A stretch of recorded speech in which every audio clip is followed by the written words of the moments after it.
Okay, think about this. You probably check your phone, what, maybe 100 times a day? Something like that? Uh-huh, easily. Sometimes more. Right. But what if? What if you could reclaim your mind, maybe even your life, by checking it just, say, 10 times? That's a powerful idea. It really is. And it's right at the heart of Cal Newport's book, Digital Minimalism. Mhm. So today, that's what we're diving into. Yeah, looking at why all this constant connection Yeah. might be costing us way more than just minutes. Exactly. It's about focus, right? And how we can, break free a little. Precisely. And Newport's core idea isn't just about the time wasted, though that's part of it.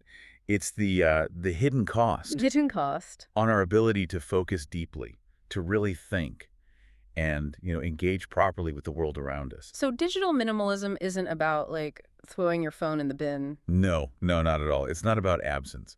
It's about being really intentional with these tools, choosing how you use them instead of the other way around. Okay, that makes sense. So our mission here for this deep dive is to pull out those key ideas, those practical steps from the book. That can help you build a better, maybe healthier relationship with your tech. Right.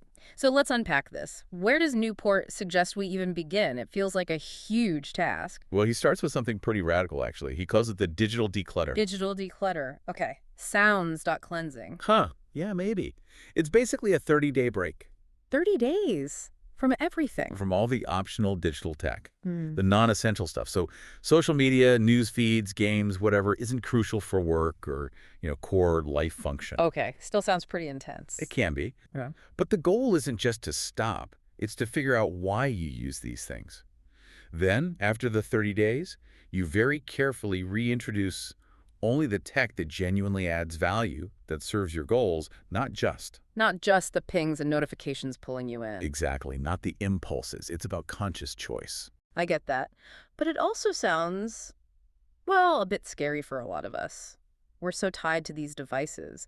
What does taking that break actually show us, according to Newport? Well, what often happens, and this is fascinating, is it reveals a kind of void. You know, the space that all that scrolling and clicking used to fill up. Ah, the boredom void. Sort of. And Newport argues you can't just leave it empty. You need to replace the low-value digital noise with high-quality leisure. That's his term. High quality leisure, what does that look like? It means doing things that need actual effort or skill or real human connection. Maybe woodworking, learning an instrument, having a proper conversation face-to-face. Reading a physical book, maybe? Yes, things that genuinely refresh you and give you satisfaction rather than just distracting you for a few minutes. It's about active engagement, not just passive consumption. That's a really key difference, isn't it? Active versus passive. Absolutely. And this seems linked to another big idea in the book, solitude. Finding time to just be alone with your thoughts. That feels almost impossible now. It does, yeah. But Newport clarifies, solitude isn't necessarily being physically alone in a cabin somewhere. Right. It's about being free from input from other minds. No podcasts, no social feeds, no emails demanding attention, Yeah. just you and your own thinking. So how do we actually do that practically? He suggests simple things like take walks without your phone. Yeah. Seriously, just leave it behind. Or schedule maybe 15, 20 minutes just for reflection. Like put it in the calendar. Yeah, why not? Or just writing thoughts down in a journal. The point is giving your brain that regular space to process things, connect ideas. Which constant pings usually drown out. Exactly. That's where real insight often comes from, that quiet space. So it really is about rethinking the whole relationship, not just cutting back randomly. You mentioned attention earlier. Yeah. How our attention is like a currency. Yes, Newport frames it exactly like that. Attention is the valuable thing now. And many apps, social media platforms especially, They're designed to grab it. they're explicitly designed to capture and hold on to your attention. Using all sorts of tricks like, intermittent rewards, that fear of missing out. With the infinite scroll. Right. And digital minimalists, they guard their attention fiercely by design. They get that tech isn't inherently bad. It's how you use it. It's entirely how you use it. So they set rules.